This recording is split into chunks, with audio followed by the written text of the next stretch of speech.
Pelaku beraksi memanfaatkan situasi saat para penghuni masih tertidur lelap. Dalam aksinya, pelaku membawa kabur 2 unit laptop dan handphone milik wartawan. Aksi pencurian ini baru diketahui pada Jumat pagi. Pelaku diduga masuk saat subuh hari melalui pintu depan yang tidak terkunci. Kasus pencurian ini sudah dilaporkan ke Polsek Manggala, Makassar, dan akibat kasus ini, korban mengalami kerugian yang ditaksir puluhan juta rupiah. Kejadiannya itu sekitar pukul setengah 6 pagi.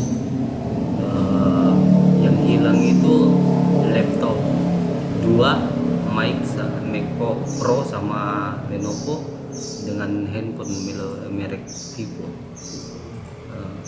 Sebelumnya sih saya sempat bangun jam 5 waktu sholat subuh, tapi tertidur kembali. Waktu saat itu kondisi pintu ruko ini dalam keadaan terkunci atau? Enggak terkunci, cuman dirapatkan. Oh, tertutup. Iya, tertutup rapat.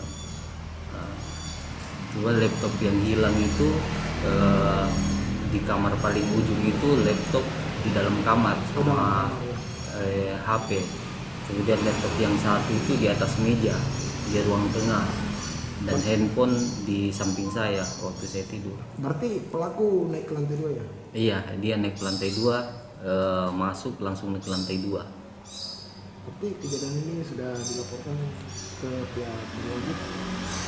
Tadi jam setengah 8 saya ke Polsek dan saya diambil laporan keterangan dari kepolisian sekitar jam 8 lewat.